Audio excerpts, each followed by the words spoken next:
Hey there, welcome to Synth Seeker. My name is Luke. So it's been 2 weeks and we're doing music making diary number 9. So what's been going on? Let's see. I was working on track 1, trying to debate on drums and replacements and loops and things like that. Track 1 is officially on hold now. I'm doing it in the box entirely, not with hardware. But I am attempting to actually hire a drummer.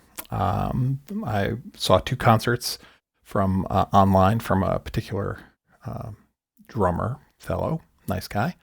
And I'm trying to hire him, just flat out hire him, like studio musician rates. Say, hey, I'm working on this prog track. Here's the track. Give it a listen. If you're interested, I'd like to hire you, to work with me. I've got a temp track in place for what I want. As far as a feel is concerned, but I've liked what you've composed. I've heard your drum tracks on your songs. I think that it is a good fit, and I'd be interested in seeing what you can do. He seemed amenable to the idea, and I'm going to KnobCon in a few days, and so is he, and he's going to be at KnobCon, so I'm going to hit him up there. We're going to continue the discussion there and see how it goes. So track 1's officially like on hold, or I guess you could say it's in production, in that I'm working on getting a live drummer to put down some tracks for it.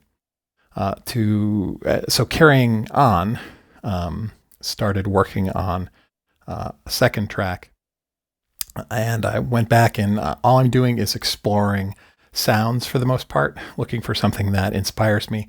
I've built a patch here I was going to share with you today. So I guess you could call this Music Making Diary number 9 hybrid sound design, because half of this patch is coming from hardware and the other half is being generated in the box. And I like to work in layers, so I've layered 2 sounds together to get sort of a melodic bass line. I'm trying not to use that Rickenbacker bass anymore, or at least put it away, put it in the closet for a little while. But I have brought the grid back out. I've still got the keyboard controller over here. I'm still going to be using it, but I like the best of both worlds. So the push is back in play. So anyway, you'll see hands on push today. So let's look at this sound. So if you don't know what this is, Music Making Diary, go back and watch episode 1, diary entry number 1. That'll explain what's going on here. Working on an album. I'm not showing you how I'm producing. I'm not like producing and recording it. You can watch a stream of that, as is common with a lot of producers, but I'm just not a Twitch streamer kind of guy. So I work on the side and then give you highlights. So let's talk about the highlights. It's been 2 weeks. Been fiddling with the drum stuff. Last few days, I've been making this patch, and I'll just give you a little play here. Let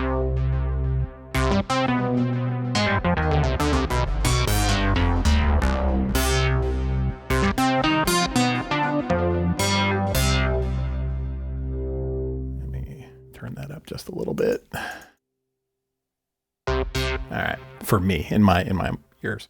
Anyway, so what do we have here? It's a bass sound, but it's real broad in the spectrum. It's meant to be a lead bass, which is kind of like what I do anyway. I like basses that play melodies.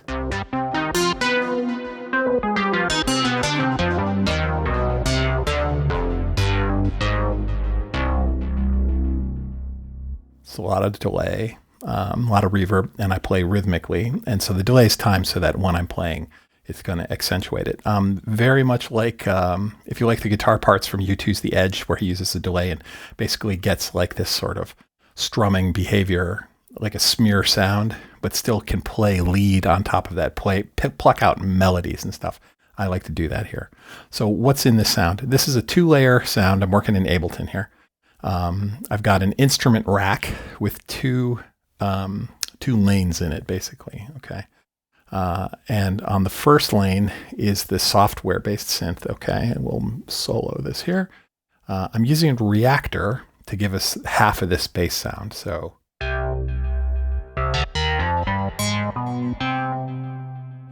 it's FM, sort of sounds kind of FM-y.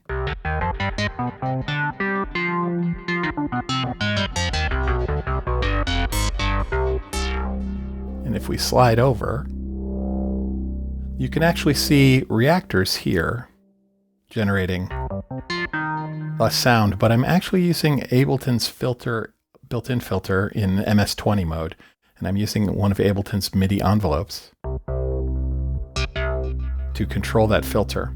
If I turn the filter off, you can hear what's coming out of Reaktor by itself.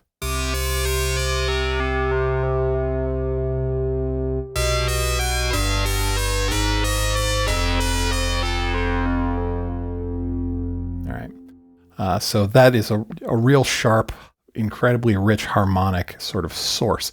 And if you've messed around with subtractive synthesis, the way it works is you start with a rich harmonic source, and then you use filters to subtract stuff out of that timbre to bring it down. So by using this MS-20 style filter on top of here, being modulated by an envelope, if I increase the decay on that envelope, and as the filter closes down, it sort of brings it down.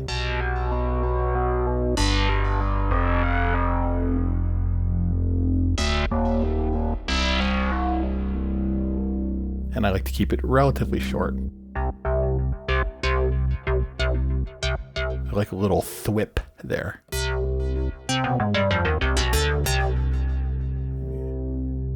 All right, so that's coming out of Reaktor. If you want the details of Reaktor, Native Instruments Reaktor is a synth and effect assembly thing, kind of like Max, kind of like PD.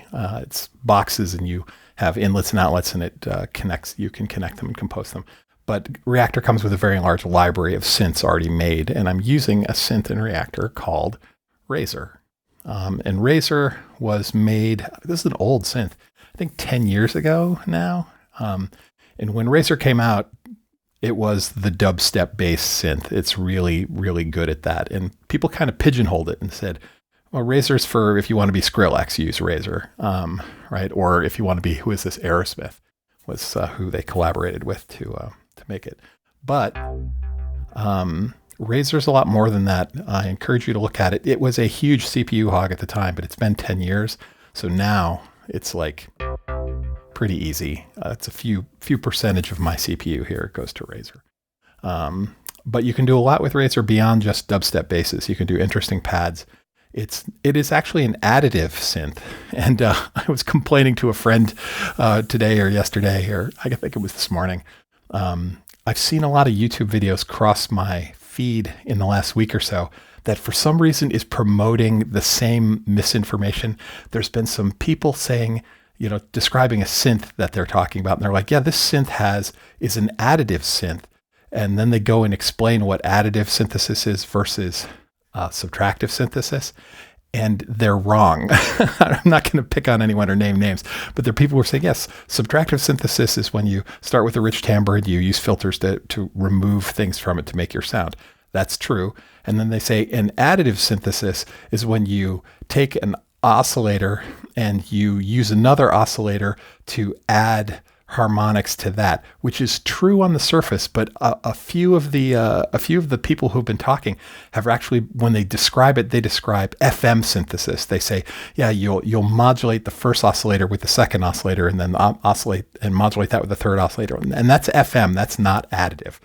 Additive is when you have a bunch of partials. Each partial generates one wave. Usually, classically, it's a sine, although new additive synths, you can use waveforms other than sine. But they don't modulate each other. They simply are added up as part of the harmonic series. Anyway, I'm totally being a pedantic dick, but I'm not going to go there. Anyway, my feed has been bugging me lately. Anyway, Razor is a additive synth in that it uses 320 sine wave partials to generate its sounds, and you can look at it. Yeah, so these are the partials. So that's the fundamental, that's the first harmonic, second, third, fourth, and it does what it does. It makes these interesting timbres by modulating the levels of the partials.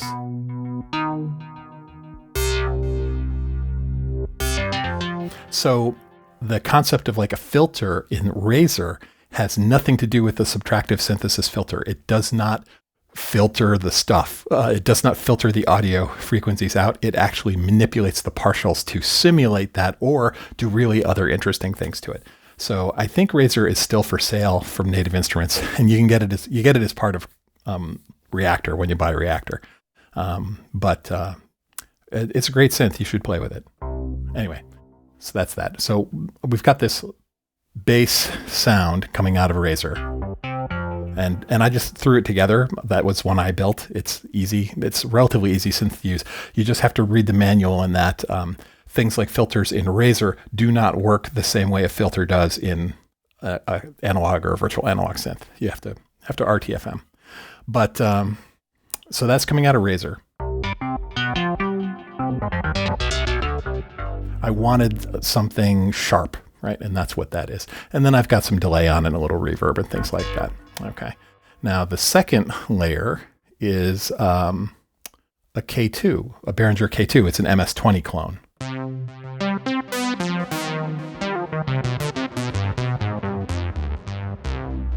It's very basic. That is just 2 sawtooth waves, slightly detuned, using the MS-20 filter subtractively to just turn it into like a Berlin School pluck.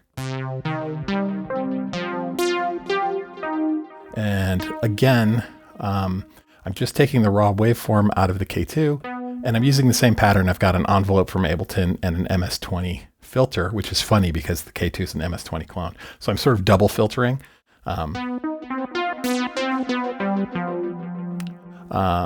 And basically using that to make a sort of foundation tone, right? It's a clean, relatively clean. It's a little buzzy. Again, with a matching delay as the same as the Reaktor one. And when I layer these together, we get this. Right? The Reaktor ensemble is an octave lower.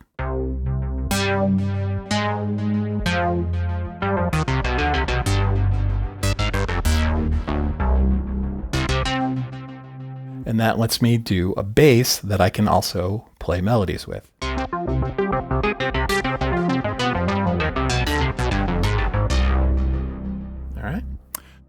So that's the sort of sound design aspect. All right, so I made this sound a few days ago. I've been playing with it since then. I like to play it. All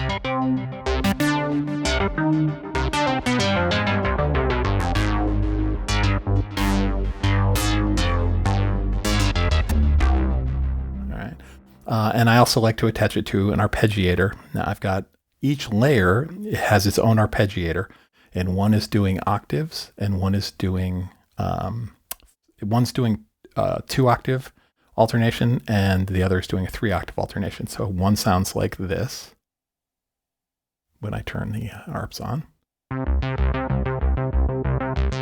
Right, so that's my K2.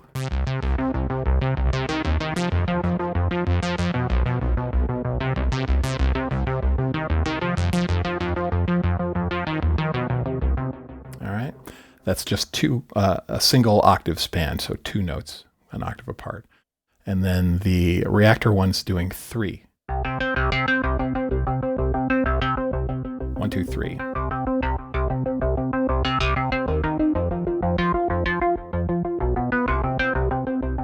So when you layer that 2-octave with the single octave, you get this.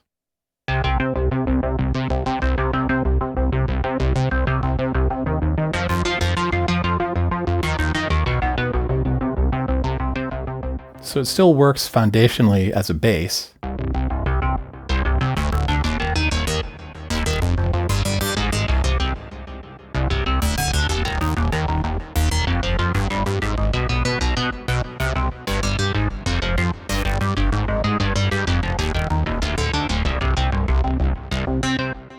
Right, that still works, but you can play leads with it.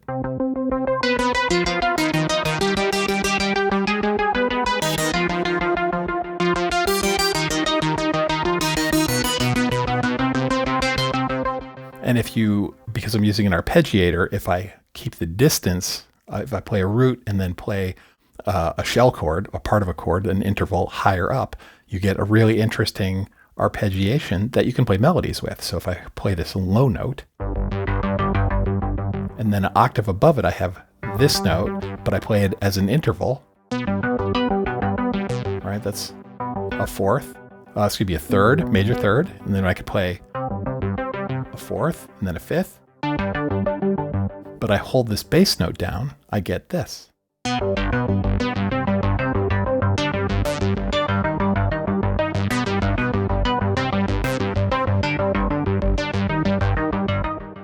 So I effectively fill the bass register, and then I've got this baritone voice, or maybe even a tenor if I play it high enough, playing my melodies, and it's all the same instrument interwoven. This is in that deedle music, right? Or the Berlin School ducka sort of space, sort of a hybrid of the two, because it's not mellow from a Berlin School perspective, but it's definitely using, a dotted eighth delay, and steady eighth note arpeggiation to do what I do, right? Do my style of music. So,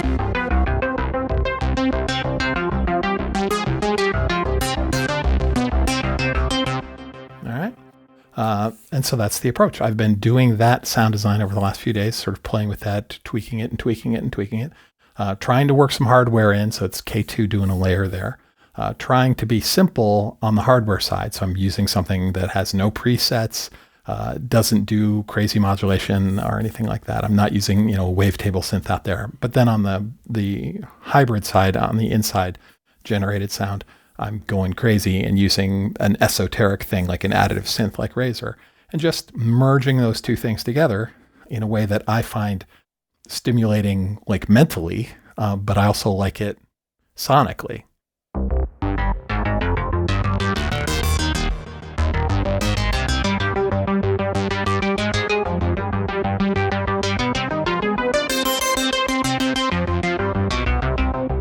Right, and that's the gist of it. So that's a diary entry for day. This is diary number 9. It's a sound deconstruction. I'm not going to say sound design because I didn't get into Reaktor, or I didn't go show you the K2 to see how I built it, but it's not hard. That's the K2's 2 sawtooth waves, slightly detuned, and then a filter basically subtractively closing down on it. And the filter's overdriven a little bit. And then the Razor side, the other side, the sort of digital side, is a Razor additive synth doing a sort of a rhythmic, rich, crispy timbre, which I then again am filtering down using an MS-20 style filter that's overdriven a little bit. It's the shape of a pluck, right? My envelopes are definitely plucks, fast attack, fast decay, some sustain to hold the note out. Actually, let me turn off I'm arpeggiating right now. Turn that off. So the raw sound. So it sustains, if you look at that envelope, that first fast attack, fast decay, and then it's sustaining, and then releases nothing.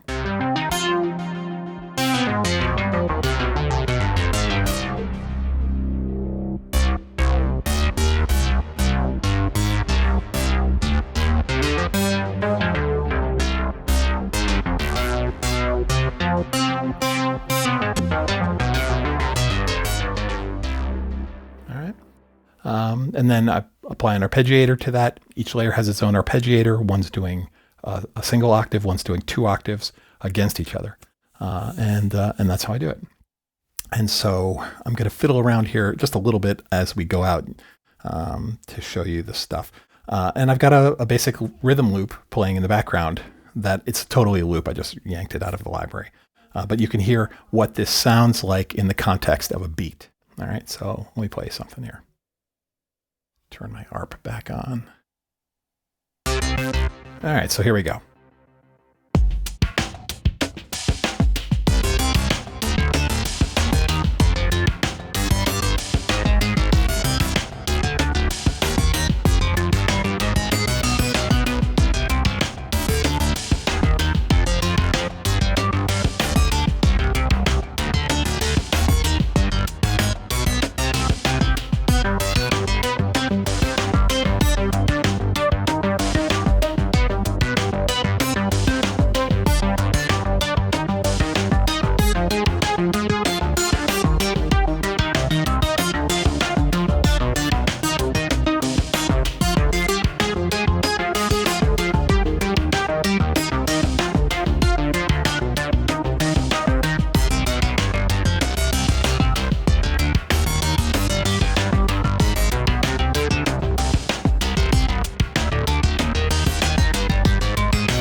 And that's that. So if that's familiar to you, the piece that I was fiddling around with there, I did say back in January that I was going to take the ideas I generated in January and start applying them to the music I'm making for the rest of the year. This was, that chord progression was one of the ones that came out of the January stuff. So if you want to go figure it out, I think it's like around the 15th or something like that. It's the one with Switched on Bach on the cover, on the thumbnail, if you want to go listen to that. But that's about it. So this has been Diary number 9, Music for Music Making. I am going to KnobCon in a few days. Maybe I'll see you there. And some of you, I know we've already arranged a little shindig. But, I'll be carrying my laptop and ready to jam. So I'm trying to travel light. I'm not carrying any major hardware with me. But if you want to make some noise, I'd love to talk to you. I'd love to meet you. All right. Thanks for watching. And as always, this has been Synth Seeker. Have a great day.